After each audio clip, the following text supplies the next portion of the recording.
The Barretts of Wimpole Street. In this production of the play by Rudolph Bessier, we present Dorothy Tutin as Elizabeth Barrett, Paul Rogers as her father, Edward Moulton Barrett, and Jeremy Brett as Robert Browning. The year is 1845. The place, London.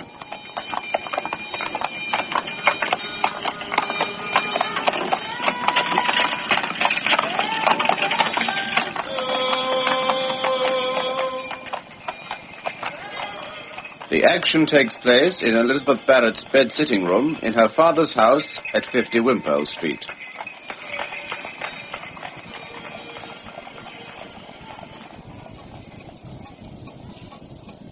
Elizabeth lies on her sofa.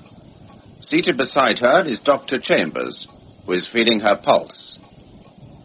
Yes. It's this increasingly low vitality of yours that worries me. No life in you. None. What are we going to do about it? Well, Dr. Chambers, if you shut a person up in one room for years on end, you can't very well expect to find her bursting with life and vigor. Why not prescribe something really exciting for a change? Exciting, eh? A gallop 3 times round the park every morning, dumbbell exercises, a course of calisthenics, a long sea voyage. I wish I could, my dear. It's funny to think of it now, but you know, Doctor, as a child I was a regular tomboy. And mentally, you're a tomboy still. To tell you the truth, Miss Barr, forgive me, my dear Miss Elizabeth, that quaint nickname of yours slipped out unawares. To tell you the truth, I'm not sure that brain of yours isn't altogether too active. Why not turn your mind to something light and easy for a change? Poetry. You're not neglecting your poetry, I hope? Meaning something light and easy? Oh, Doctor, I must remember to tell that to Mr. Robert Browning when I see him tomorrow. Robert Browning? Brother Barr, eh? Oh, don't tell me you've never heard of him. Well, my dear, poetry isn't much in my line, you know. That's evident. All the same, read Mr. Browning's Sordello and then come back and tell me that poetry's light and easy. Well, I suppose we mustn't rob you of your mental exercises if they keep you contented. Contented? Oh, Doctor, I shudder to think what my life would be like if I hadn't a turn for scribbling and study. Mm-hmm. Yes, quite so. Yes, but the fact is you oughtn't to live in England at all. Italy is the place for you. Italy? Oh, Doctor, what a heavenly dream. Yes, and must remain a dream, I fear. Tell me now, Miss Elizabeth, have you ventured on your feet at all lately? No, hardly at all. Papa, as you know, or one of my brothers carries me from my bed to the sofa in the mornings and back to bed again at night. Mm-hmm. Sometimes, when I'm feeling venturesome, my maid supports me across the room. How's the appetite? Just to peck at your food, I suppose? Well, I always try to eat what I'm given, but I'm never very hungry. Oh, Doctor, that reminds me. Do you remember Papa suggesting to you that a kind of beer called porter might do me good? Yes, and an excellent suggestion, too. But forgive me, it was nothing of the kind. I have to drink it twice a day out of a pewter tanker, and my life in consequence has become one long misery. God bless myself. It's no use my appealing to Papa, especially as the dreadful idea originated with him. But if you, dear, dear Dr. Chambers, were to suggest to him that something else, anything, I don't mind what it is, might be equally efficacious. You poor little lady. Of course I will. Yes, Wilson? Begging your pardon, miss, but the master wishes most particularly to see you before you leave, sir. Of course. Is your master in his study? Yes, sir. Well, goodbye, Miss Elizabeth. Goodbye. Goodbye, Doctor. And you won't forget. Porter. I'll speak to him about it now. Thank you. Thank you. Good night. Well, you needn't see me downstairs. I know my way. Very good, sir. I was just going to post your letters, Miss Barr. Shall I take Flush with me? Oh, yes, do. The poor little thing needs some exercise. Very good, Miss Barr. Come, Flush. Come along. Excuse me, Miss Henrietta. I didn't see you come in. Oh, Bar, dinner was awful. Was Papa? Yes, he was. It was awful. He was in one of his moods, the worst kind. The nagging mood's bad enough. The shouting mood's worse. But don't you think the dumb mood's the worst of all? Yes, perhaps. I don't believe there were more than a dozen remarks all through dinner. The only sound in the room was the discreet clatter of knives and forks. Oh, Dr. Chambers isn't dissatisfied with you. You're not worse. No, dear. I'm just the same. Neither better nor worse. Oh, you're here, Henrietta. I've been looking for you everywhere. Papa has just sent you this note from his study. Me? Oh, dear. When he starts sending out notes from his study, look out for squalls. I've heard this morning that your cousin Bella and her fiancé, Mr. Bevan, propose to call on you tomorrow at 3 o'clock. You and Arabelle will, of course, be here to receive them, and if Elizabeth is well enough, you will bring them upstairs to see her Papa. Oh, but Papa is quite impossible. Why couldn't he have spoken at dinner? Heaven knows he had opportunity enough. I'm afraid he was too displeased. Displeased? Oh, of course, we all know that he hates being ordinarily polite to anyone. Now he's simply bound to show some kind of hospitality. No wonder he was displeased. But are you quite fair? Papa seldom objects to us receiving our friends. For a cup of tea and a bun, and so long as the house is clear of them before he's back from the city. What enrages me is that I was expecting a friend tomorrow at 3. Now I shall have to put him off somehow. Why? Why what? Oh, why must you put your friend off? Bella and her fiancé won't eat your friend. What business is that of yours? Oh, Henrietta, I hate people prying into my affairs. Oh, Henrietta, dear. Oh, dear. Oh, what can be the matter with her tonight? Usually she quite enjoys being quizzed about Captain Surtees' cook. Perhaps she may have begun to take his attention seriously. But Papa would never countenance any kind of understanding between them. Even if Captain Cook came offering her a coronet instead of being an officer with only a small allowance, it would make no difference. Poor Henrietta.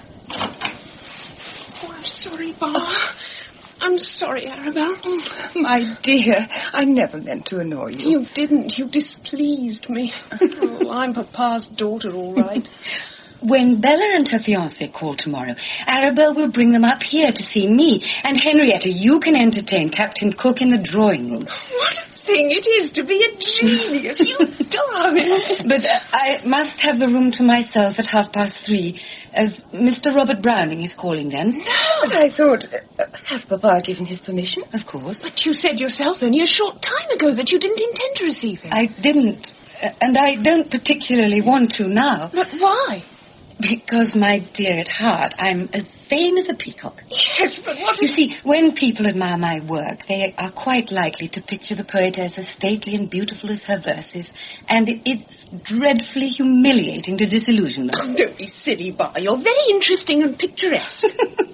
Isn't that how guidebooks usually describe a ruin? Oh, Bar, I didn't mean... Of course not. As a matter of fact, Mr. Browning has been so insistent that out of sheer weariness I've given way. But I don't want an audience to witness the tragedy of his disillusionment. So mind, Arabelle, Bella and her Mr. Bevan must have left the room before he arrives. Come in. Come in, Noki. I've just come to see how you are and to wish you good night. Doctor satisfied? Oh, yes, I think so. Come in. Well, Septimus? How are you, Bar? I hope the doctor is satisfied with you. Oh, yes, I think so. I say, Septimus, the Headleys are dining here in force next Tuesday. By Jove, not really. Come in. Alfred. And how's our dear Bar tonight? I hope the doctor was happy about you. Oh, yes, I think so. Come in, Charles and Henry. How are you feeling tonight, Bar? I hope Dr. Chambers' report was good. Oh, yes, I think so. I must say, I think you're looking a little better. What do you say, Charles? Eh? Well, looking better, don't you know? More herself, what? Come in, George. Well, and how's Bar tonight? The doctor's just been, hasn't he? I'm afraid he wasn't too pleased with you. Oh, yes, I think so. What? I mean, why? You're not looking so well. Is she, Henry? On the contrary, I think she's looking considerably better. So does Charles, don't you, Charles? Eh? I think it's just possible that you'd all be interested to hear that Papa is going to Plymouth on business next week. Go on, George, go on. And that he's not expected to return for at least a fortnight. Oh, George, how wonderful. Glorious. Do you poke, George? Oh, don't be childish. Well, I poke.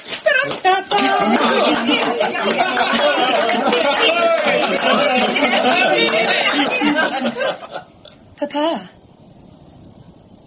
Good evening, Papa. I am most displeased.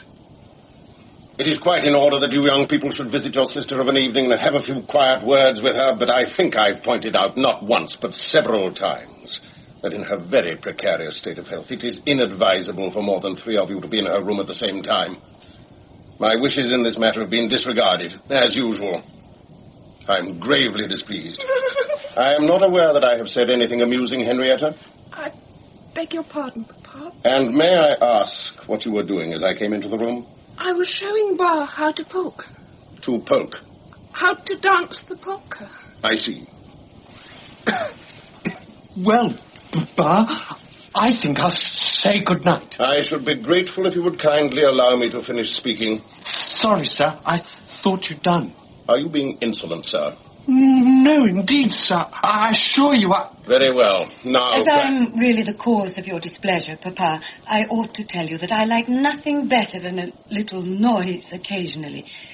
It's delightful having all the family here together and can't possibly do me any harm. Perhaps you will forgive my saying, Elizabeth, that you are not the best judge of what is good or bad for you. And that brings me to what I came here to speak to you about. Dr. Chambers told me just now that you persuaded him to allow you to discontinue drinking porter with your meals. It needed very little persuasion, Papa. I said I detested porter, and when you dislike a thing to loathing, I don't see how it can do you any good. Self-discipline is always beneficial and self-indulgence invariably harmful. But, Papa... Did you drink your porter at dinner? No. Then I hope you will do so before you go to bed. No, Papa, that's really asking too much. I can't drink the horrible stuff in cold blood. Very well. Of course, I have no means of coercing you. You're no longer a child. But I intend to give your better nature every chance of asserting itself. A tankard of porter will be left at your bedside. And I hope that tomorrow you'll be able to tell me that you have obeyed your father. I'm sorry, Papa, but I shan't drink it. Henrietta, go down to the kitchen and fetch a tankard of porter. No. I beg your pardon. It's sheer cruelty. You know how Bar hates the stuff. The doctor's let her off. You're just torturing her because you like torturing. I have told you to fetch a tankard of porter from the kitchen. I won't do it. Must I ask you a third time? Obey me this instant. Papa, go and fetch it, Henrietta. Go at once. I can't stand this. No, Please, please. Oh, very well. You had all better say good night to your sister. Good night, dearest. Good night. Good night, Bar. Good night. Good night, Bar. Good night. Good night, Bar. Good night.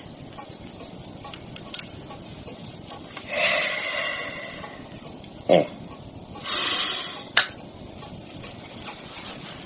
Here, the porter, Bar, darling. No.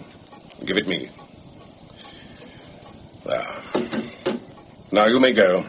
Good night, dear. Good night, Bar.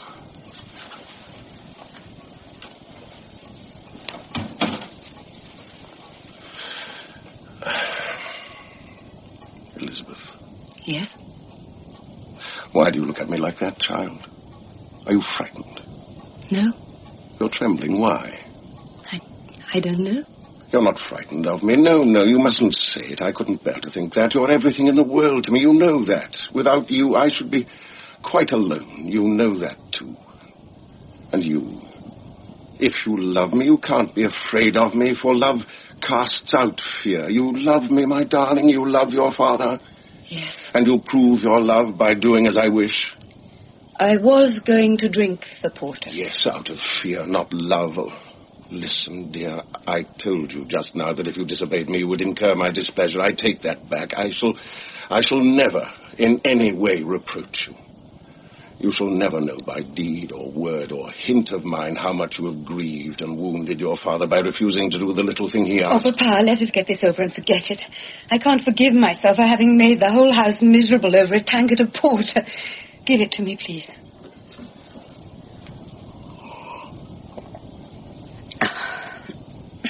You're not feeling worse tonight, my darling? No, Papa. Just tired? Yes, just tired. I'd better leave you now. Shall I say a little prayer with you before I go?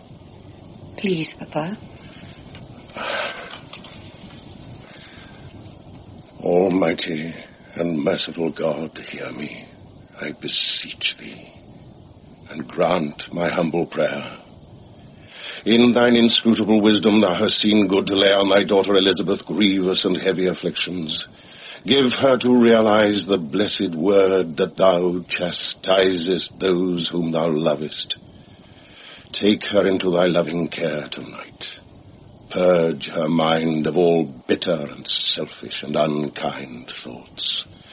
Guard her and comfort her. These things I beseech thee for the sake of thy dear Son, Jesus Christ. Amen. Amen. Good night, my child. Good night, Papa.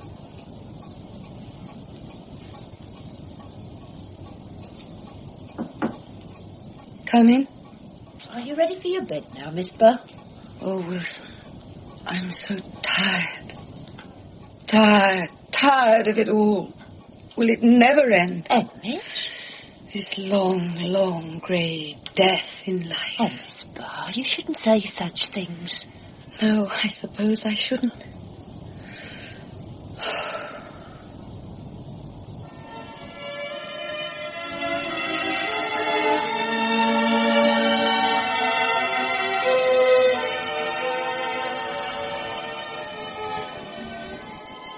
Please, Wilson, open the door.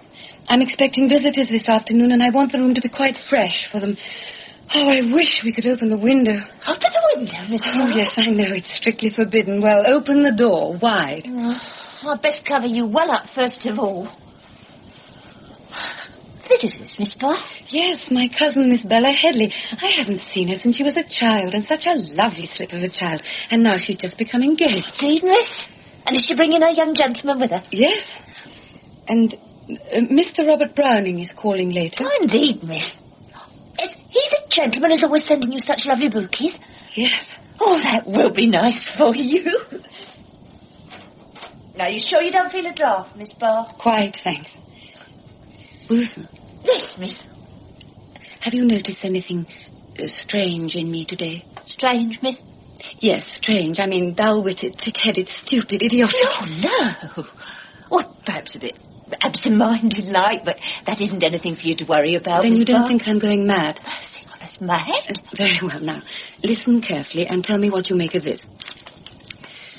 And after for pastime, if June be refulgent with flowers and completeness, all petals, no prickles, delicious as trickles of wine poured at mass time, and choose one indulgent to redness and sweetness, or if, with experience of man and of spider, June used my June lightning, the strong insect ridder, to stop the fresh film work, why, June will consider. Well? Oh, I call that just lovely, Miss Barr. But do you know what it means? Oh, no, miss. Does it convey anything at all to your mind? Oh, no, miss. Thank heaven for that. But, well, the poetry never does, miss. Leastways, not real poetry like what you make. But I didn't write that. It's by Mr. Browning. Oh, he must be a clever gentleman. Oh, yes, he's all that. May I come in? Archie, dear, what on earth are you doing at home at this time of day? Pa's bright idea suggested I should take a half holiday to help you feed and entertain the lovebird. Well, then, I want you to be very diplomatic. Captain Surtees' cook is calling at the same time as Bella and Mr. Bevan. He's coming to see Henrietta. And I've arranged for Arabelle to bring Bella and Mr. Bevan up here to see me. You must come with them. Why? So that Henrietta can have Captain Cook to herself for a little while. Oh, yes, quite so. I see. And you don't look in the least ashamed of yourself. I'm not. But does it occur to you, my dear Barr, that we may be doing Henrietta an uncommonly bad turn by encouraging this budding romance? Yes, but I think we ought to chance that. Oh, Barr, they've arrived. And in state, the Bevan Barouche, powdered footman and all. Go and help Arabelle receive them, Ockie. I'll wait here till Captain Cook arrives. I'm going to let him in, and then you and Arabelle can bring Bella and Mr. Bevan up here. All cut and dried, what? But look here. What's wrong with you? Do you hear? What's the time? 5 minutes past 3. Past 3? Past 3? I don't understand. He said 3. Barr, today is Thursday, isn't it? Yes, dear. Oh, I thought perhaps I'd made a mistake. Oh, I wish he were able to come in his uniform. That would take the curl out of Mr. Bevan's whiskers. Oh, there he comes. I can see him from the window. Oh!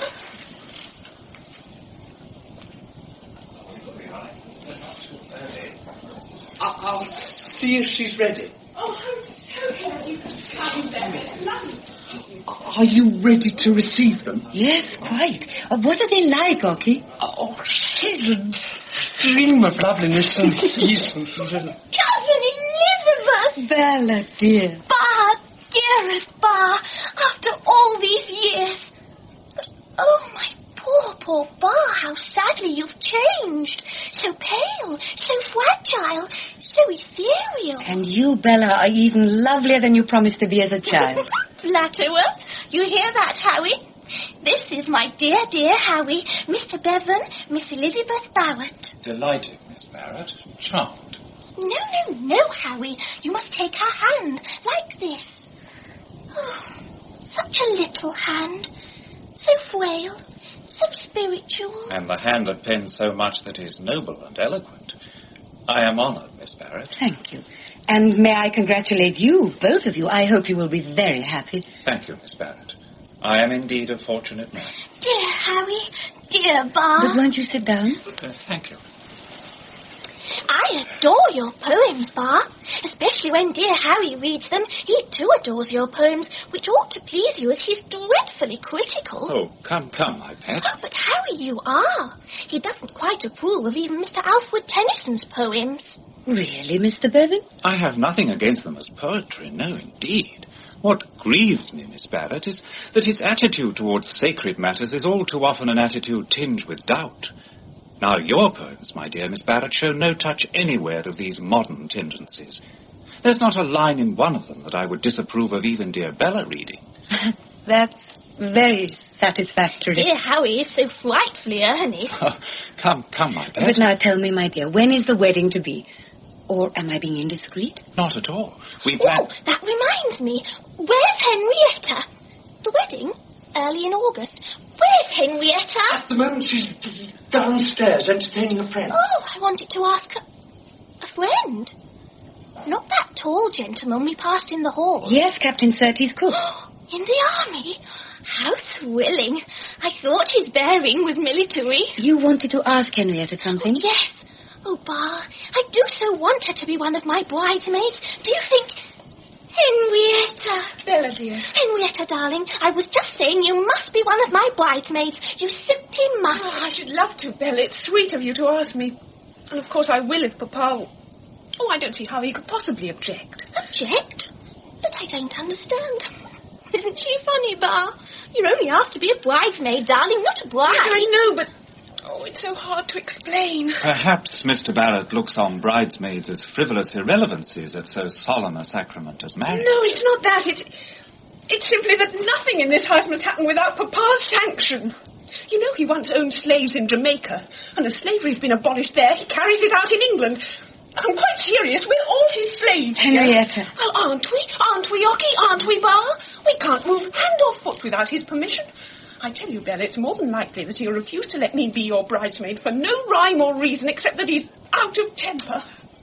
I say, what about tea? Oh, yes, how lovely. Tea's quite ready. I'm sorry I forgot to tell you. Good heavens, let's hurry, or Captain Cook will have swallowed it all. He's gone. Oh. Arrivederci, dearest Bar. It's been so lovely seeing you. May I come soon again? Come whenever you like, dear. Good day, dear Miss Barrett. Goodbye. It was nice of you to come and see me, Mr. Bevan. Not at all. I have long been looking forward to the honour of meeting you. Good day. Goodbye. Goodbye, dear.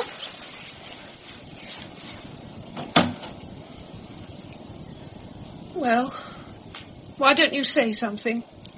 What do you want me to say? Nothing. Oh, Bar, don't scold me. I know I deserve it. I've been dreadful. But I couldn't help it. Oh, I'm so miserable. Miserable, dear? Yes, and so wildly happy. Oh, Bar, dear, may I tell you about it? Go on. Surtees has just asked me to marry him. Oh, my dear. And of course I accepted him and said that I couldn't. What? And I had to tell him that we must never see each other again. When he calls here tomorrow, we shall have You're not talking sense, child. What really has happened? Oh, I don't know. Except that we both love each other terribly. Oh, Bar, what are we to do? Surtees has only just enough money to keep himself decently. And, of course, I haven't a penny of my own. If only I had your 400 a year, I might defy Papa and leave the house and marry Surtees tomorrow. And what earthly good is that money to me? I'd give it to you, and how gladly. I know you would, darling, but that's utterly impossible. Just think what your life would be like if Papa knew that you'd made it possible for me to marry. Bar, dear, is there anything at all to be said for Papa's attitude towards marriage? Can it possibly be wrong to want a man's love desperately and to long for babies of my own? No. But who am I to answer a question like that? Love and babies are so utterly remote from my life. Yes, I know, dear. You're a woman apart. But love and babies are natural to an ordinary girl like me. What's natural can't be wrong. No. And yet the holiest men and women renounce these things. I dare say, but I'm not holy. And come to that, neither's Papa, not by any means. Didn't he marry? And he's... Come in. Mr. Robert Browning has called me. Mr. Browning? Yes, miss. Then I'd better be off. No, Henrietta, stay here. I can't see him. I don't feel up to it. I can't. Wilson, tell Mr. Browning I'm very sorry, but I'm not well enough to receive him. That's not true, Bar. You can't send him away like that. It'd be too rude and unkind after having asked him to call. Where is Mr. Browning? I showed him into the library. But I'd much rather not see him. Fudge, you're not a silly schoolgirl. I'll bring him up myself. Oh. Is my hair tidy? Oh, yes, Miss Barr. Oh, Wilson, please arrange the rug. Thank you. And Wilson... No. Thank you. That will do. Yes, miss. Mr. Robert Browning. Miss Barrett? Mr. Browning, how do you do? Dear Miss Barrett. Oh, at last! At last! I've had to put off the pleasure of meeting you much longer than I would have wished. Would you ever have received me if I hadn't been so tiresomely insistent? As you know from my letters, I've not been at all well during the winter, and I hope you don't find the room very close, Mr. Browning. No. My doctor obliges me to live in what I'm afraid must be to you a hothouse temperature. Wonderful. You may think, Miss Barrett, that this is the first time that I've been here. You're quite wrong, you know. What? I've seen this room more times than I can remember. It's as familiar to me as my own little study at home. Before I came in, I knew how your books were arranged, just how that tendril of ivy slanted across the window panes, and those busts of Homer and Chaucer are quite old friends, and have looked down on me often before. Oh, really? But I could never make out who the other fellows were on the top of the wardrobe. Oh, come, Mr. Browning. I know that dear Mr. Kenyon is never tired of talking about his friends, but I can't believe that he described my poor little room to you in detail. I dragged all the details I possibly could out of him, and my imagination supplied the rest. Directly after I had read your brave and lovely verses, I was greedy for anything and everything I could get about you. You frightened me, Mr. Browning. Why? Well, you know how Mr. Kenyon's enthusiasms run away with his tongue. He and I are the dearest of friends. What he told you about poor me, I quite blush to imagine. He never told me anything about you personally which had the slightest interest for me. Oh? Everything he could give me about your surroundings and the circumstances of your life I snatched at with avidity, but all he said about you was quite beside the point, because I knew it already. Oh, Mr. Browning, do my poor writings give me so hopelessly away? Hopelessly. Utterly.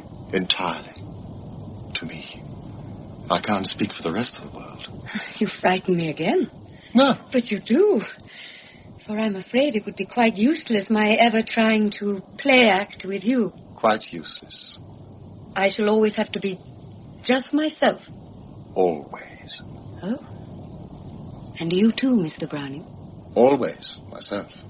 But really, you know, Miss Barrett, I shan't be able to take much credit for that. Being myself comes to me as easily as breathing. It's play acting I can't manage, and the hot water I've got into in consequence. Yes, I can well believe that now I know you. But isn't it extraordinary? When you're writing, you never do anything else but play act. I know. You've never been yourself in any one of your poems. It's always somebody else speaking through you. Yes. Shall I tell you why? I am a very modest man. Oh? I am, really. I didn't question it, Mr. Brown. So modest, I fully realize that if I wrote about myself, my hopes, my fears and hates and loves and the rest of it, my poems would be intolerably dull. Well, since we're pledged to nothing but the truth, I won't contradict that until I know you better. Bravo. Oh, but those poems.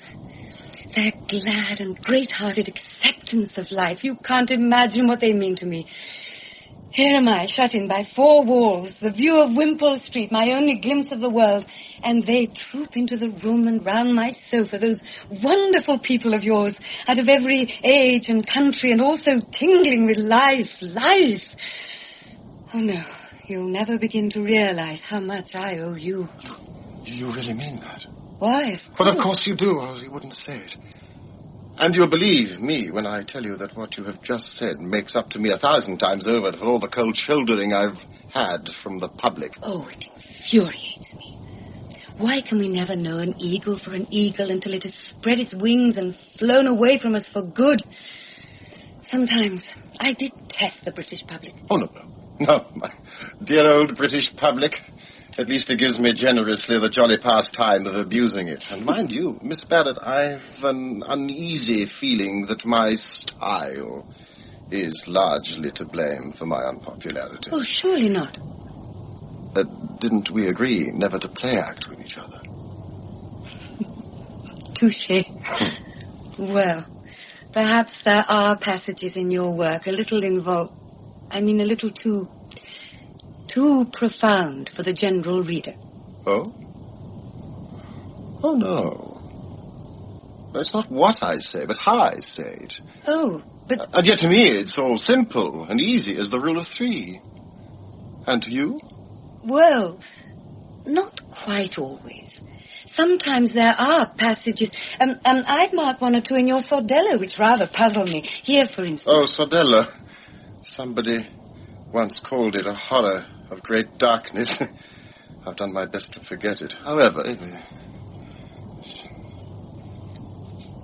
that's extraordinary. A passage torn from its context. Well? Well, Miss Barrett, when that passage was written, only God and Robert Browning understood it. Now, only God understands it. What do you say? Shall we lighten this great darkness by pitching it on the fire? No, indeed.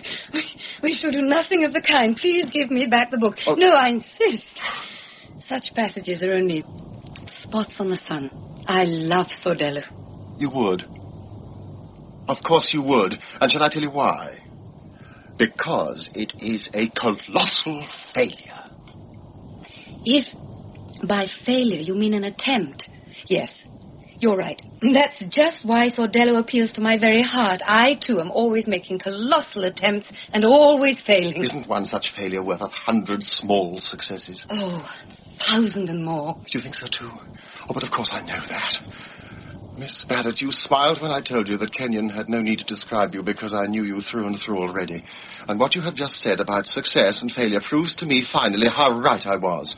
All Kenyon did was to fill in the background. I had painted my portrait of you with the true soul of you, ardent and lovely looking out of it. Ardent and lovely, and you think you know me. Oh, Mr. Browning, too often impatient and rebellious. Well, what of it? I've no love for perfect patience under affliction. My portrait is the portrait of a woman, not a saint. Who has more right to be impatient and rebellious than you? Did Mr. Kenyon paint my background with a very gloomy brush? Old Rembrandt would have envied him. Poor dear Mr. Kenyon. I suppose he told you that I am a dying woman. We are all of us dying. And that our family life was one of unrelieved gloom? Yes, he hinted at something of the sort. He really shouldn't say such things. Frankly now, Mr. Browning, do you find me such a very pitiable object? I find you as I expected to find you, full of courage and gaiety. And yet, in spite of what you say, I'm not at all sure that Kenyon's colours were too sombre. But... Miss Barrett, you say my verses have helped you. They're nothing. It is I who am going to help you now. We have come together at last, and I don't intend to let you go again. Mr. Browning... No, listen. Give me your hands. I've more life than is good for one man. It seethes and races in me.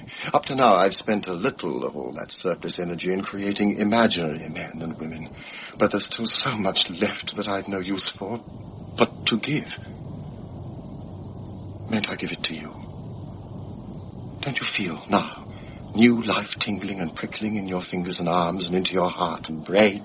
Please, Mr. Browning, please let go my hand. Well... You really are a rather overwhelming person, and in sober truth, No, please, don't tell me again that you're afraid of me. You're not. It's life you're afraid of, and that shouldn't be. Life? Yes. Miss Barrett, do you remember the first letter I wrote to you? Yes, indeed. It was a wonderful letter. You may have thought I dashed it off in a fit of white-hot enthusiasm over your poems. I didn't. I weighed every word of every sentence. And of one sentence in particular, this sentence. I love your books with all my heart. And I love you, too. You remember? Yes, and I thought it charmingly impulsive of you. But I tell you, there was nothing impulsive about it. That sentence was as deeply felt and anxiously thought over as any sentence I've ever written. I hope I have many readers like you. It's wonderful to think I may have good friends all the world over whom I have never seen or heard of. I'm not speaking of friendship, but of love. No, it's quite useless you're trying to put aside the word with a smile and a jest. I said love. And I mean love. But, Mr. Browning... I'm neither mad nor morbidly impressionable.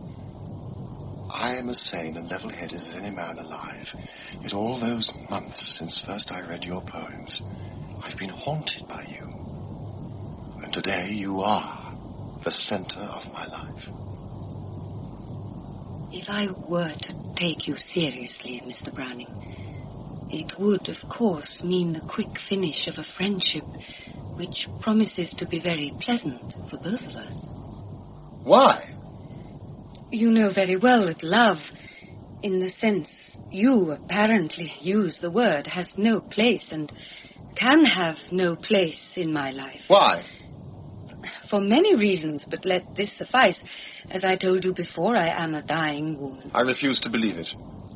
For if that were so, God would be callous. And I know that he's compassionate, and life would be dark and evil, and I know that it's good.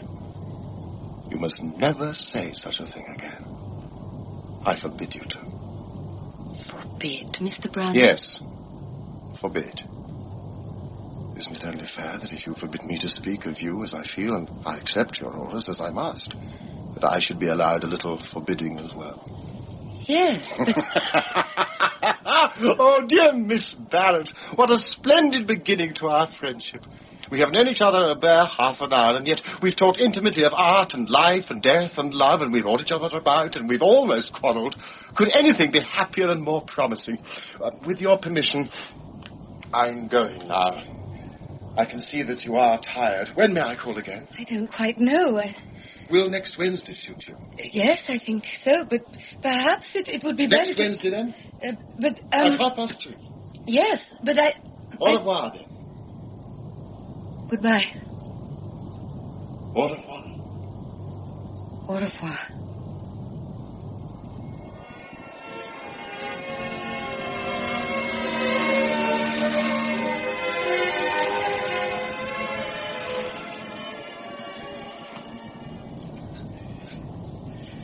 Let me see you walk again, Miss Barrett. Shall I? Capital.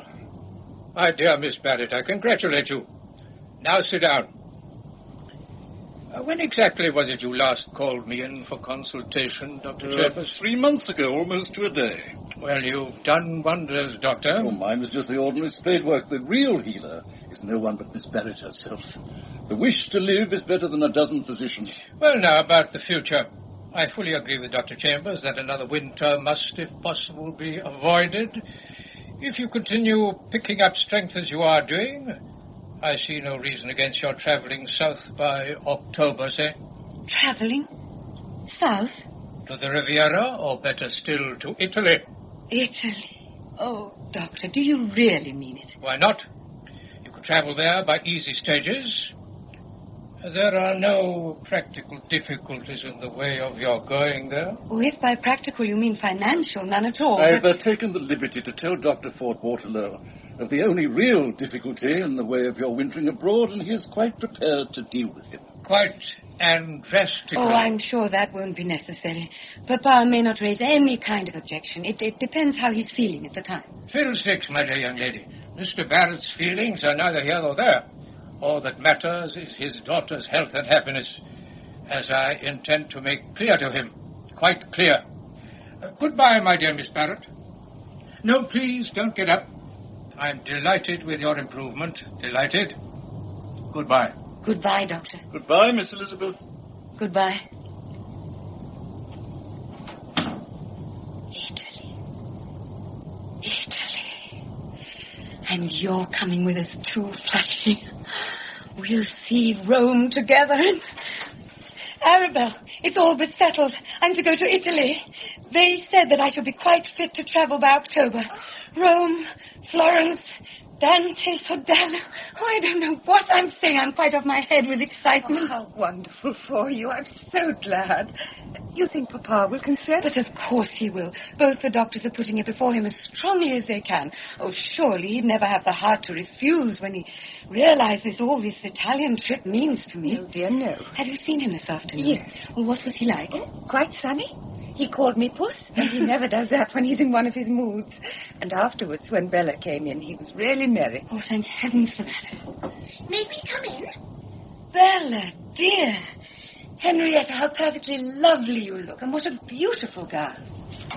Do you really think so? Bella insisted on my trying it on. Dear Henrietta will be quite the prettiest of my bridesmaids. Indeed, I'm afraid she'll draw all eyes from the little bride. At any rate, all the gentlemen. But, darling Bar, you really mustn't stand about like this. Why not? I'm as well able to stand as anyone now. Fancy, Bar, if I hadn't spoken to Uncle Edward myself, I should never have had her for my bridesmaid. Yes, my dear, you certainly have a way with you. Spoken to Papa, I like that. Why, you sat on his knee and stroked his whiskers. Oh, Henrietta, dear. And why not? Isn't he my uncle? Besides, I adore that stern and gloomy type of gentleman. But what I can't understand is his extraordinary attitude towards love and marriage. Didn't he marry himself? And what's more, have 11 children? Oh, have I said anything very dreadful? No, dear, but perhaps not quite nice. When God sends us children, it's not for us to inquire how and why. I didn't mean to be irreverent, but I do find dear Uncle Edward's attitude extraordinary and so useless, for in spite of it, his whole house is literally seething with romance. What an extraordinary girl you are, Bella. Oh, I'm a frightfully observant little thing. For instance, though you hardly ever mention his name, I know that for the last 3 months Mr. Robert Browning comes here to see you at least once every week, and at other times he sends you flowers. But of course, I won't breathe a word of it to Uncle Edward. I'm all on the side of romance. Bella, I regret to say it, but I think you are one of the few girls I know who would have benefited entirely under Papa's system of upbringing. Oh, what a thrilling thought. He was always frightfully strict, wasn't he? Did he whip you when you were naughty? How frightfully exciting to be whipped by Uncle Edward. Come in. Whoa, Uncle Edward. Uncle dear, if I had been your little girl instead of Papa's, would you have been terribly severe with me? You wouldn't, would you? Or would you? Wouldn't. What are you trying to pose me some silly riddle? No. Sit down, and I shall sit on your knee. Oh. It's like this. Arabelle says it would have done me all the good in the world to have been brought up by you. She thinks I'm a spoilt, frivolous little baggage. Bella, I never said anything of the sort. I know you didn't, but you do. But you don't, Uncle, do you? Really? If my children were as bright and open and as affectionate as you are, I should be a happier man. Oh, you mustn't say such things or they'll hate me. And you're a distractingly lovely little creature. Anything wrong in that? I didn't say so. Then why do you look at me so fiercely? Do you want to eat me up? What's that scent you have on you? Scent? Me? Don't you like it? It's very delicate and subtle. Still, I should prefer you not to use it. Why? Never mind. Ooh, that hurts. Nonsense. Run away now, child. I want to speak to Bar. You others can go too. Yes, Papa. Goodbye, Uncle. Goodbye. Goodbye, Bar. Goodbye, Bella.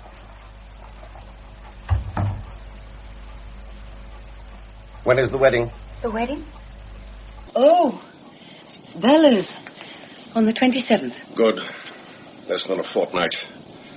I'm not likely to see much of her till then, and afterwards, well, she'll be living in the country most of the year. But I thought you were so fond of her, Papa. Fond of her? Why not? Isn't she my niece? But she's a disturbing influence in the house. See your brothers following her about with their eyes, especially Octavius. The room's still full of her. I shall be glad when she's gone. But I don't want to talk about Bella. Your doctors have just left me. Yes, Papa? Their report is excellent. Astonishing. I'm more than gratified. I'm delighted. Of course, my poor child, it's unlikely that you'll ever be a normal woman. Even Chambers, optimistic fool though he is, was forced to admit that. Papa? Well? Didn't the doctors tell you that I should avoid spending next winter in England? Well? And that they think I shall be fit to travel to Italy in October if you... So it's out at last. And how long has this precious plot been hatching, may I ask? Well, it's now several weeks since Dr. Chambers first mentioned Italy as a real possibility. I see. And do your brothers and sisters know anything of this delightful project? I believe I mentioned it to them. But, oh, Papa, what does it matter? My only reason... Matter not in the least. It's nothing at all that I should be shut out of my favourite daughter's confidence, treated like a cipher, ignored, insulted. Insulted? Believe me, Papa, my one reason for not worrying you with this Italian idea before was that I... Fear that I should dip it in the bud at once. Exactly, I quite understand. But that wasn't... No, I beg you, spare me explanations and excuses. There's nothing more to be said. But there is more to be said. And I must beg you to listen to me, Papa. How many years have I lain here? 5, 6, it's hard to remember, as each year has been like 10. And all that time I've had nothing to look forward to or to hope for but death. Death? Yes, death. And when life brought me little happiness and much pain, I was often impatient for the end. Elizabeth, I'm shocked and now that you... this miracle has happened. Day by day, I'm better able to take and enjoy such good things as everyone has a right to. Able to meet my friends, to breathe the open air and feel the sun and see grass and flowers growing under the sky. When Dr. Chambers first spoke to me of Italy, I put the idea from me. It seemed impossibly wonderful. But as I grew stronger, it came over me like a revelation that Italy wasn't an impossibility at all, that nothing really stood in the way of my going, that I had every right to go. Right. Yes, right. If only I could get your consent. So I set about consulting my friends, meeting all obstacles, settling every detail, so as to have a perfectly arranged plan to put before you after the doctors had given you their opinion. In my eagerness, I may have acted stupidly, but to call my conduct underhand and deceitful is more than unkind. It's unjust. And it's cruel. Self. No thought, no consideration for anyone but yourself or for anything but your pleasure. But, Papa... Didn't it even once occur to you that all through those long, dark months you proposed to enjoy yourself in Italy, your father would be left here utterly alone? Alone? Utterly alone. Your brothers and sisters might well be shadows for all the companionship they afford me. And you...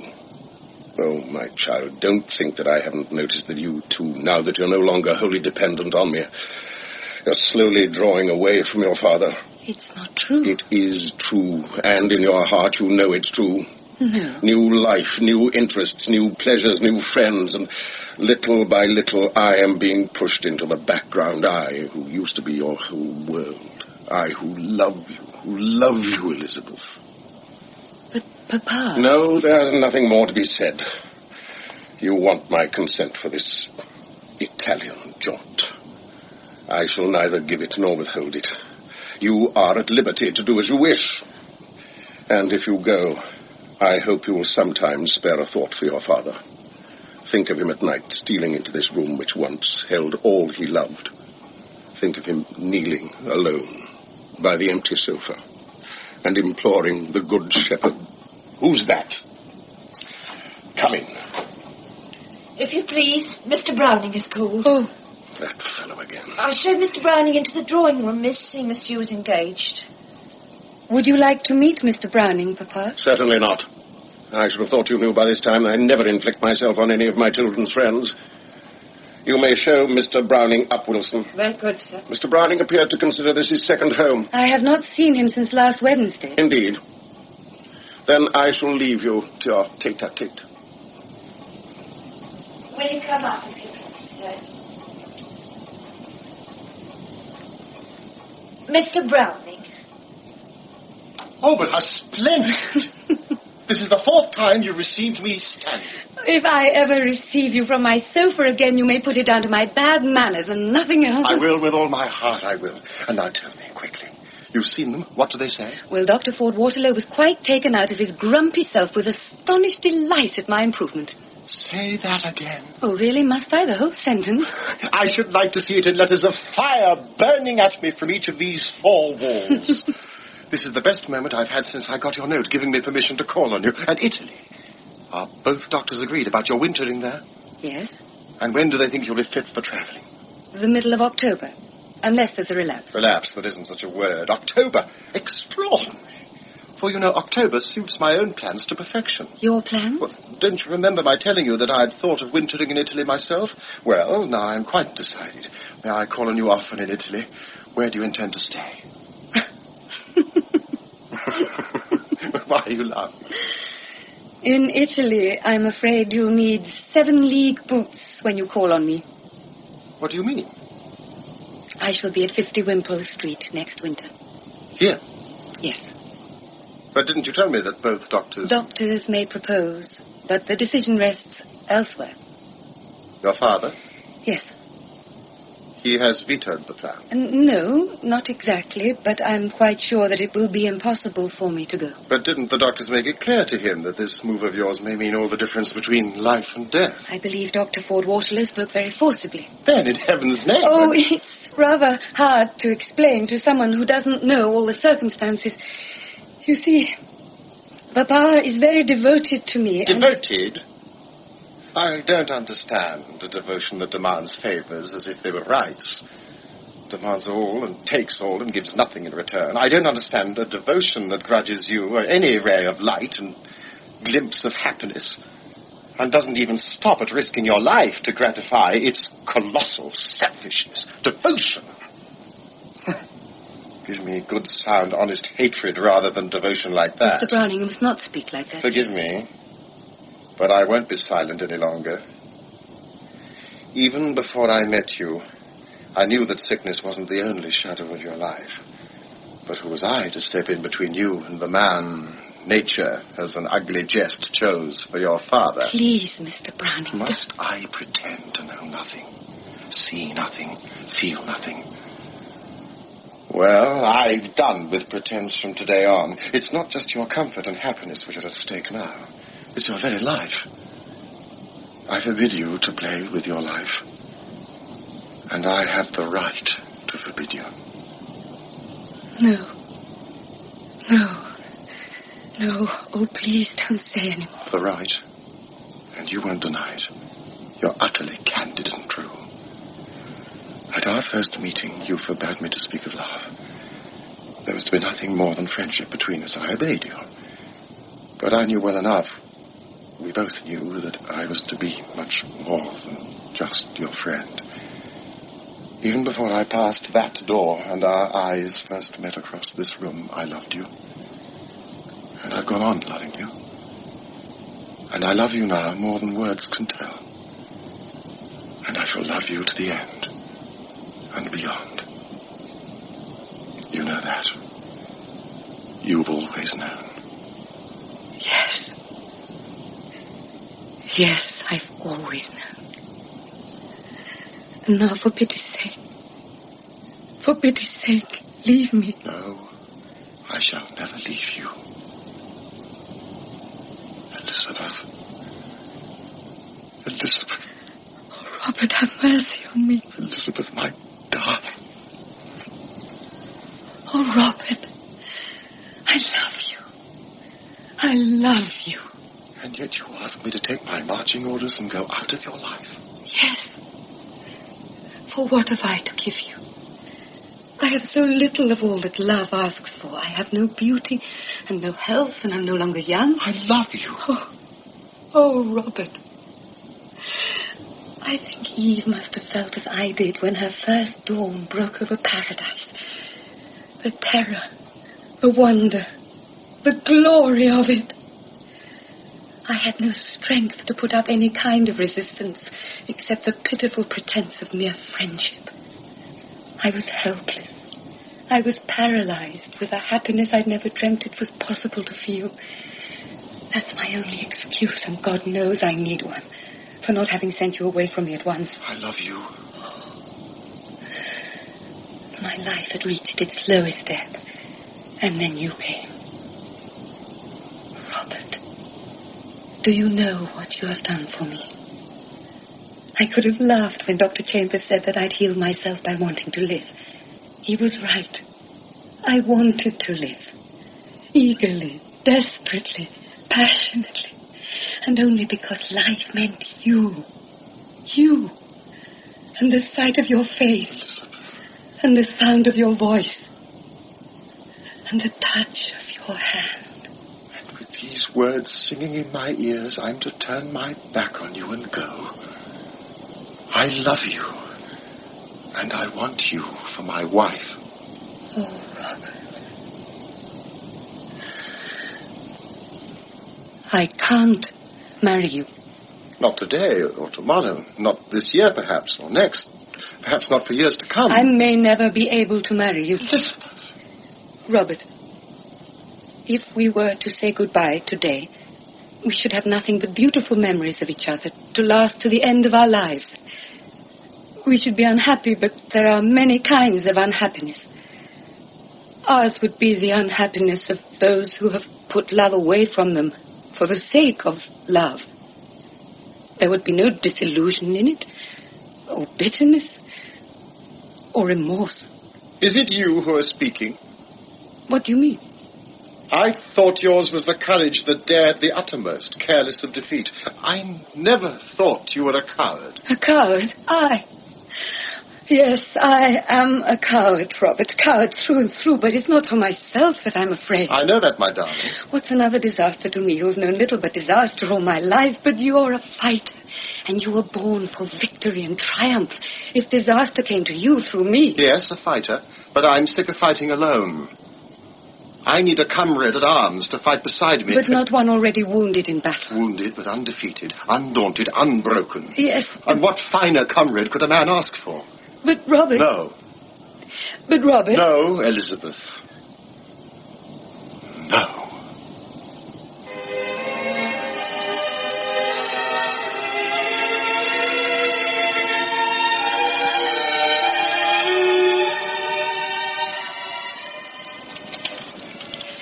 My dear Elizabeth, this is to let you know that we shall be leaving London on Monday the 22nd of this month.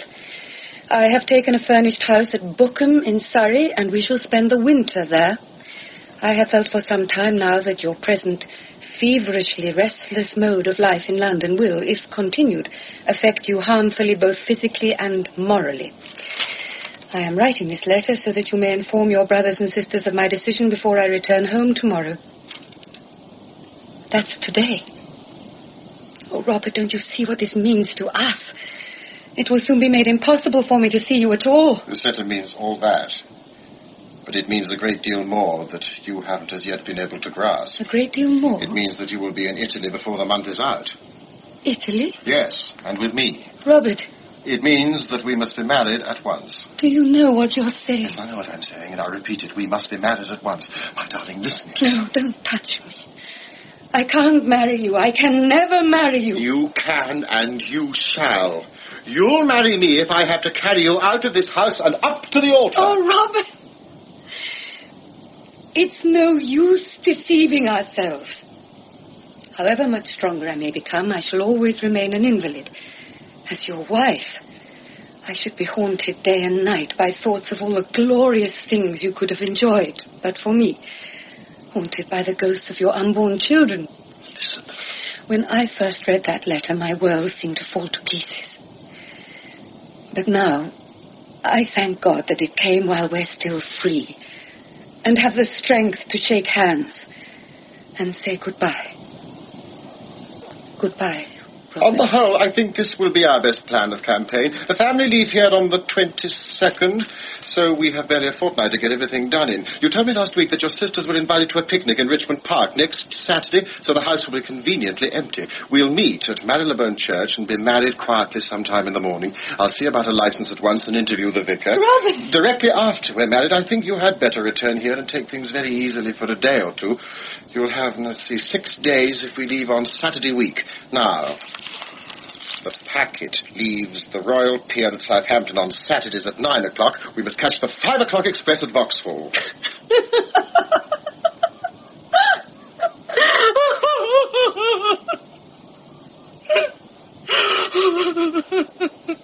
Papa, my dearest.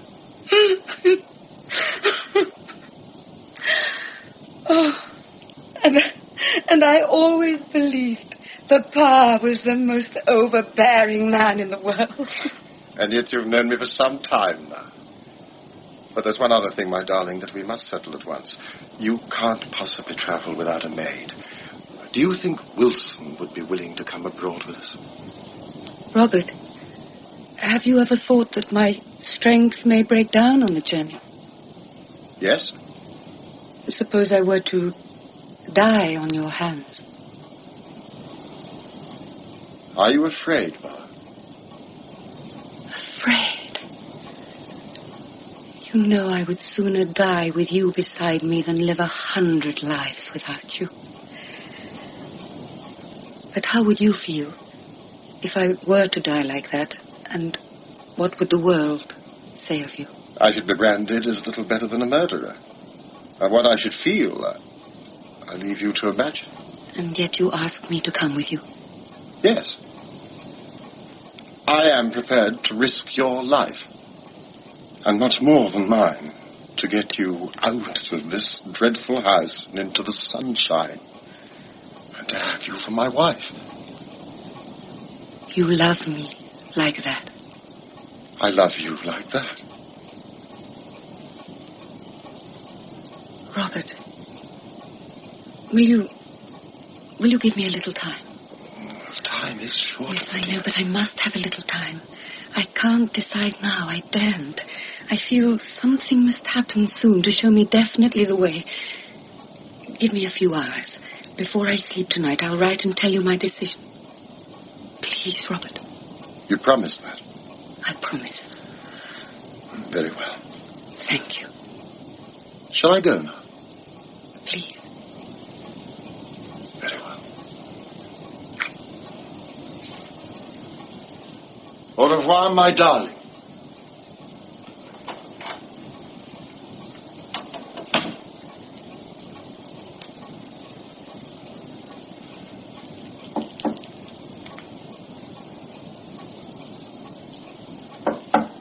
Come in. I saw Mr. Browning going down the stairs. May I bring him in? Him? Wake up, Bar. I'm talking of Surtees. You said I might. Oh, yes, of course. But won't some other time do as well? No, he's outside on the landing. I told you he was in uniform. Will you promise to see him, Bar? Very well, dear. Come in, Surtees. Captain Surtees Cook, Bar. My sister Elizabeth. Your servant, Miss Barrett. How do you do? Greatly honoured. On my word, I am. I understand that not everyone received here. No, indeed, Surtees. With the exception of the family, very few gentlemen have ever been allowed in Bar's room. Twice honoured in one day, you know. First by Her Majesty, now by you, Miss Barrett. Can't think what I've done to deserve it. Oh, I'd forgotten. You've just come from the palace. I've never seen the Queen. What is she like? A very little lady, ma'am. But royal, every inch of her. Certes, you haven't got your sword on. Not etiquette to wear it indoors. Oh, bother etiquette. I want Bar to see you in full war paint. Where did you leave it? In the hall. I'll fetch it. No, but really, Miss Barrett doesn't want... But indeed I do, Captain Cook. I don't think I've ever seen an officer in full war paint before, except at reviews and ceremonies, and that was years ago. Indeed. Miss Barrett. Yes, Captain Cook? I say, Miss Barrett. You want to tell me something about Henrietta? Just so, Miss Barrett, just so. Exactly. You know, Miss Barrett, you know... Yes, Captain Cook, I know. And though I am quite powerless to help, believe me, you have my heartfelt sympathy. Oh, thank you. Thank you, Miss Barrett. More than I deserve. Never was such a girl, you know. Henrietta, I mean.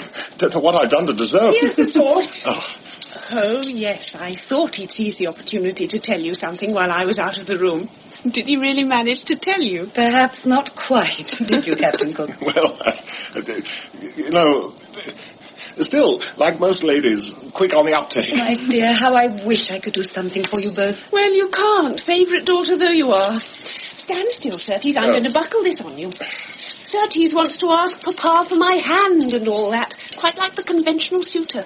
I can't get it into his poor head that such things are simply not possible at 50 Wimpole Street. Oh, believe me, Captain Cook, it would be more than useless. You would be peremptorily ordered out of the house. I'm quite aware that I'm not much of a match, Miss Barrett. A poor man, you know, little else than a pay. Still, decent family and all that. Should be more than willing, if necessary, to throw out children and take to some money-making business. But I say, Henrietta, you've got it wrong. Sword hangs from the left hip, you know. Well, it looks very nice all the same, doesn't it, Bar? Papa, you returned home earlier than I expected, Papa. I don't think I have the privilege of this gentleman's acquaintance. Captain Cook, may I introduce my father? Papa, Captain Certes Cook. Your servant, sir. Captain Cook is a great friend of George and Ockie. Indeed. My sons are very rarely at home at this time of the day. The fact is, just passing the house. Thought I'd look in on the off chance, you know, sir. Finding one of them in and all that. I see. Captain Cook has just come from Buckingham Palace, and Henrietta thought I should like to see him in all the splendour of his regimental... Indeed. Nothing much to look at, of course, but ladies like a bit of colour, and... by Jove, must be getting late. It's 19 and a half minutes past 5. By Jove, high time I were moving. Goodbye, Miss Barrett. Goodbye, Captain Cook. Goodbye, Miss Henrietta. Your servant, sir. I'll see you out. Henrietta. I'm seeing Captain Cook to the door. The servant will attend to that. I wish you to remain. Elizabeth, you received my letter? Yes, Papa. What has just happened fully confirms me in the wisdom of my decision. This house is fast becoming a rendezvous for half London. Fortunately, our new home is so far away from town that your London friends are not likely to trouble us, at least during the winter. Our new home? I don't understand. Are we leaving Wimpole Street? I have taken a house at Bookham in Surrey, and we move in on the 22nd. Why? I am not in the habit of accounting for my actions to anyone, least of all to my children. One thing I have a right to ask you, Papa. If Captain Cook is to be forbidden to visit us, is it because you found him here in Bar's room and saw me fastening on his sword? I understood you to say that Captain Cook is George's friend and Ockie's. Yes. And my friend, too. Ah.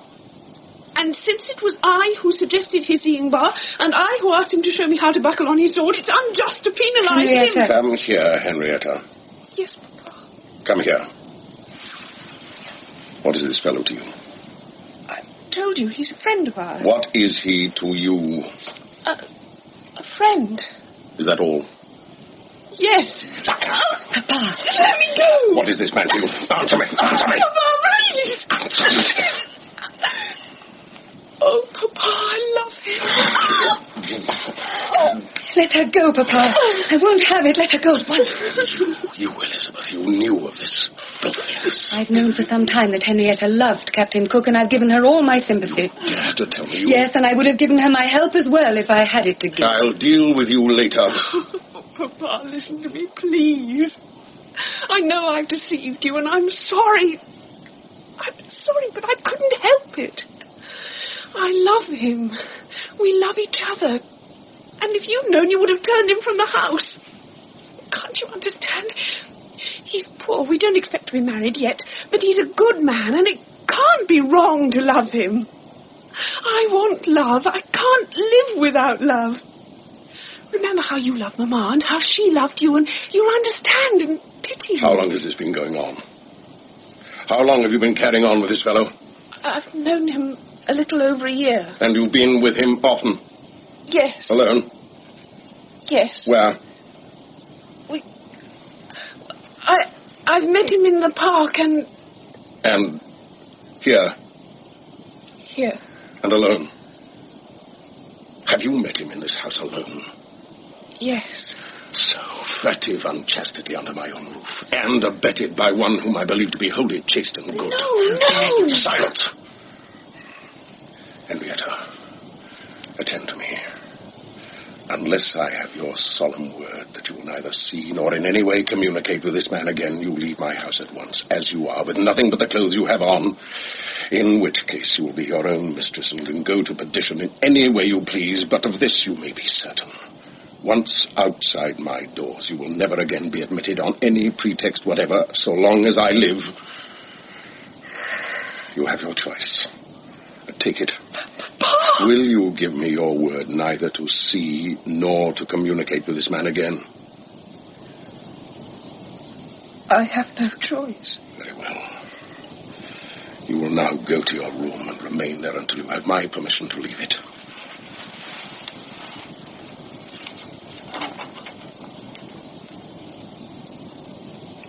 Have you anything to say to me, Elizabeth? Any excuse to offer? No, Papa. Then I must leave you under my extreme displeasure. You have betrayed my confidence. I can have nothing to do with you until God has softened your heart and you repent of your wickedness and ask for his forgiveness and mine.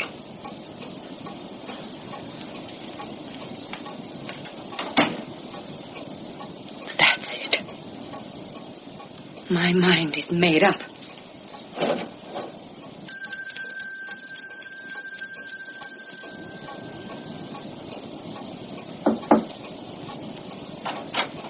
You rang for me, miss? Yes. Shut the door, please. Wilson, are you my friend? Your friend, miss? Yes, my friend. I'm in dire need of friendship and help at the moment. Well, I don't quite understand, Miss Barr. But I'd do anything to help. Would you? And I know I can trust you. Yes, indeed, miss. Wilson, next Saturday I'm going to marry Mr. Browning. Marry? Shh. Yes. Of course, nobody in this house knows, and nobody must know. Oh, Lord, miss, I should think not, indeed. We're to be married secretly at Marylebone Church. Will you come with me? Me, miss? Oh, yes, miss, I'm glad. Directly afterwards, I shall return here for a few days. Here, with Mr. Browning? No. Just alone with you. Then on the following Saturday, I shall join Mr. Browning, and we're going abroad. We're going to Italy. Will you come with us? To Italy? Yes. Will you come with me? Oh, miss, I can't see how I can help myself. Husband or no husband, you'll never get to Italy without me. Then you'll come. Oh, I'm so glad. I'll tell Mr. Browning I'm writing to him now, and I shall want you to take the letter to the post at once. Go and put on your things. I'll have it finished by the time you're ready.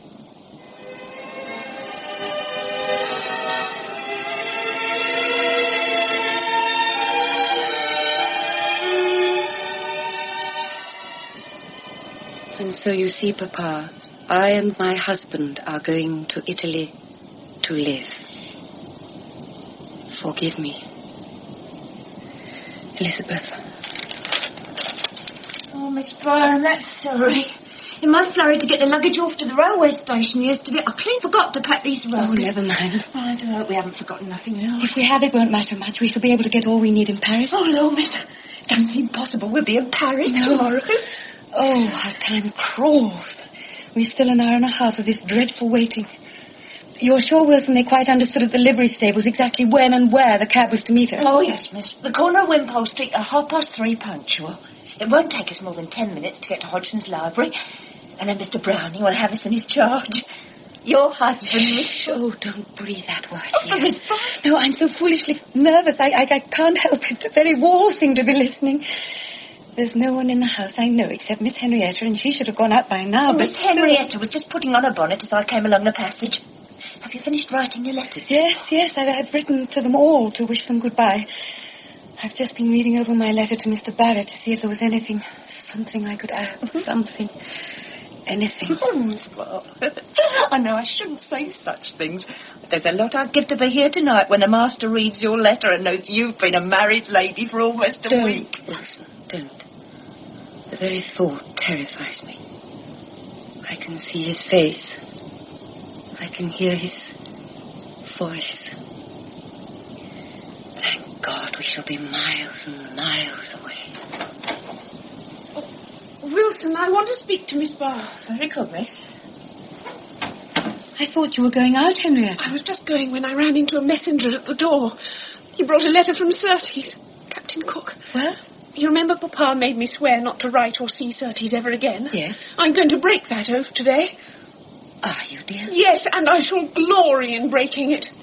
Surtees' regiment has been ordered abroad and he leaves on Wednesday, so I must see him today or on Tuesday. No matter where. I shall meet him both days. I see. But why do you tell me all this? Because I want you to say that I'm a wicked, deceitful, perjured, loose woman so that I can fling the words back in your face. Oh, Bar, darling, forgive me. I'm all love and hate these days. I don't know which is the worst torture. My dear, you think I don't understand. But I do. Oh, I do. And I pity you with all my heart. But never lose hope. Never lose courage. Never. Oh, Miss Barr! Miss Barr! Shut the door, Henrietta.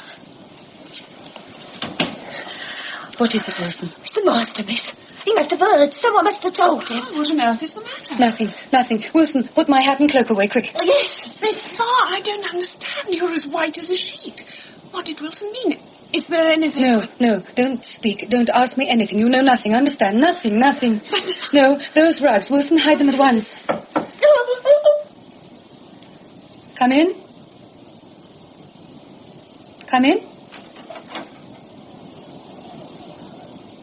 You're home early, Papa. Oh, Miss Barr! What's the matter with that girl?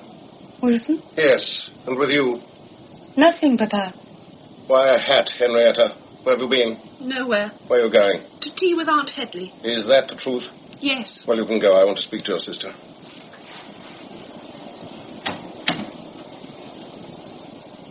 Do you know why I'm back so early, Elizabeth?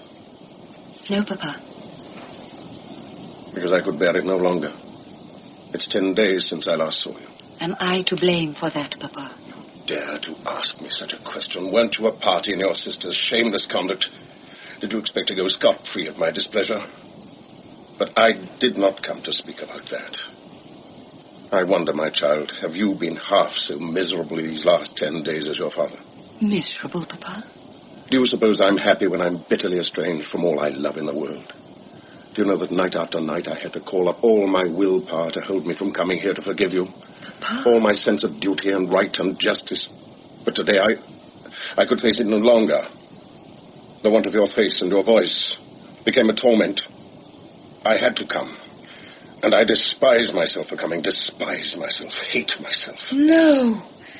Papa, can't you see? Won't you ever see that strength may be weakness?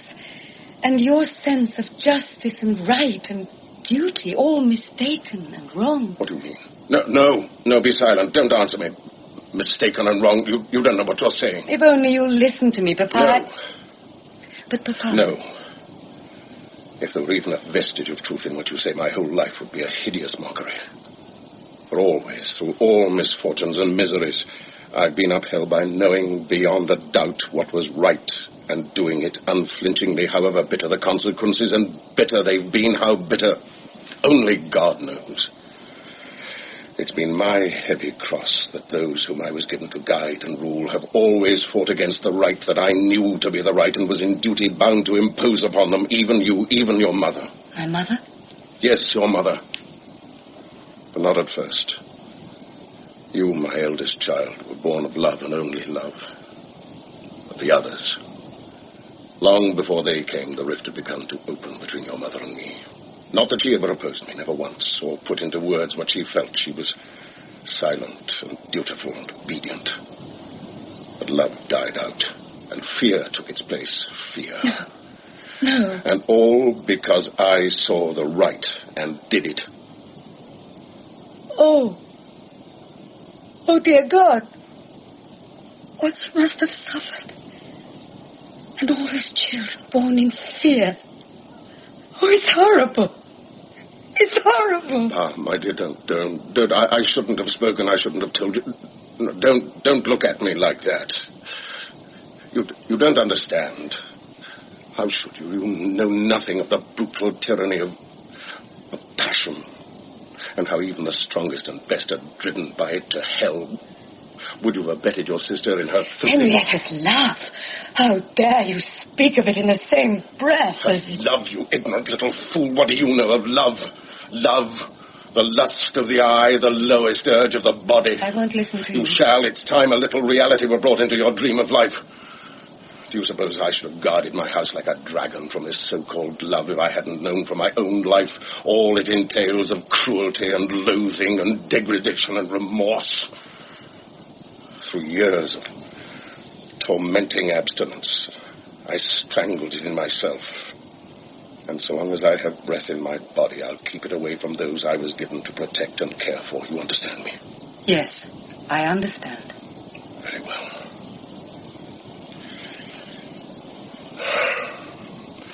This has been a hateful necessity.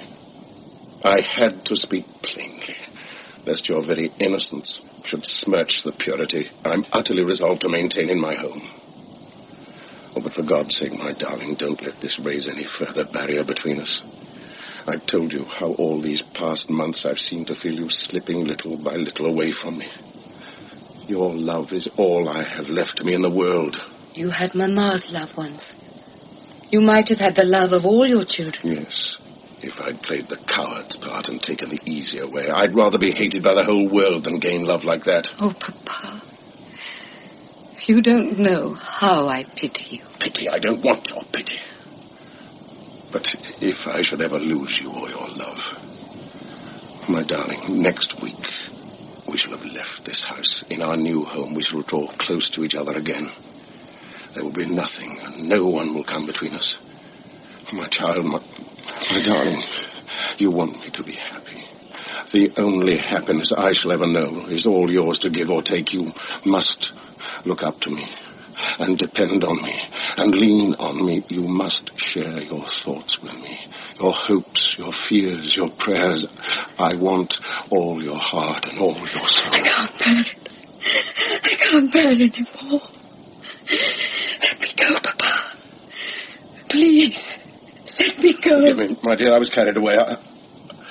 I'll leave you now. Please. Shall I see you again tonight? Not tonight. I shall pray for you. Pray for me? Tonight. Yes, pray for me tonight. If you will. Good night.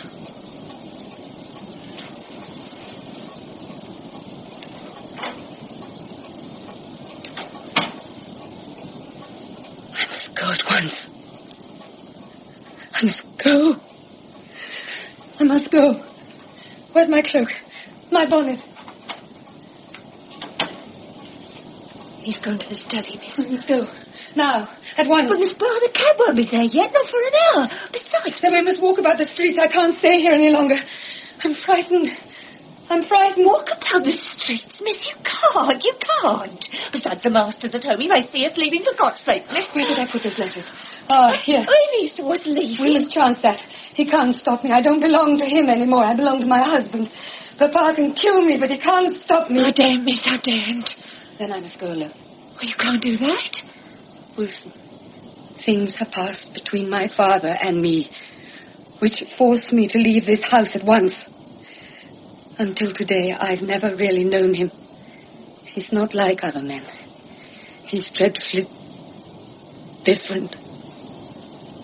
I can't say any more. If you want to draw back, you need never reproach yourself. This, after all, is no affair of yours. But I must go now. I'll fetch my things, miss. Wilson. Yes, miss? See whether the study door is shut. The door's shut and all's quiet. Very well. I'm quite ready. You take the rugs, Wilson.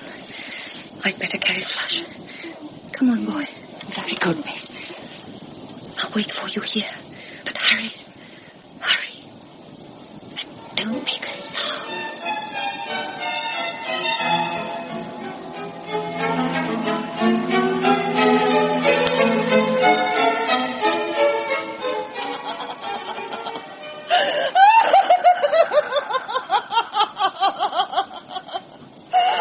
Annabelle, for God's sake! What on earth? High strikes, by Jove! What the devil's the matter? It's Bar. She's married. She's gone. Arabelle, pull yourself together. What are you saying? Where's Bar? She's married, Mr. Robert Browning. Browning, the poet fellow? She's gone. These letters.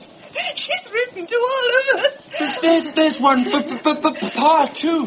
Papa? Is he in? Dressing for dinner. Well, someone must give him Bar's letter. Let me. I should love to. Shh! What is the meaning of this? Why are you all in here? Oh, where's Elizabeth? Hannibal, answer me. Do you hear? Where is your sister Henrietta? She left you this letter. Left me? What do you mean? She left letters for all of us. This is yours. Ah. You must forgive her, Papa. You must forgive her, not for her sake, but for yours. I thought I hated you. But I don't. I pity you. And if you've any pity for yourself, forgive her. I and my husband are going to Italy to live.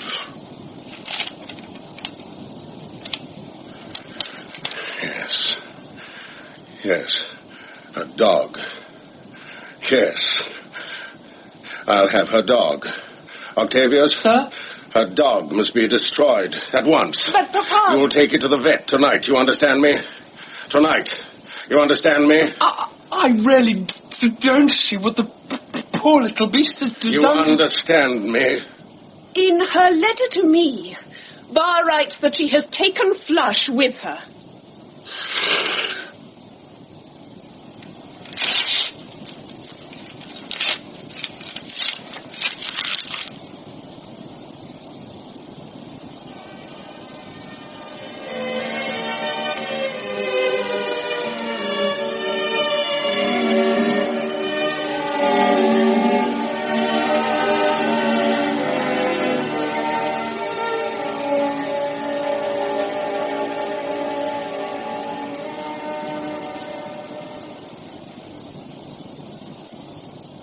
In The Barretts of Wimpole Street by Rudolph Bessier, Dorothy Tutin played Elizabeth, Paul Rogers was Mr. Barrett, and Jeremy Brett played the part of Robert Browning. Arabelle was played by Kate Binchy, Henrietta, Jane Knowles, Octavius, Christopher Good, Bevan, Kenneth Fortescue, Bella, Helen Worth, Captain Cook, Michael Kilgarriff, Dr. Chambers, Rolf Lefevre, Dr. Ford Waterlow, John Ruddock, and Wilson, Sheila Grant. Mr. Barrett's other sons were John Rowe, William Edel, John Sampson, Robin Brown, and David Valler. The play was produced by Archie Campbell.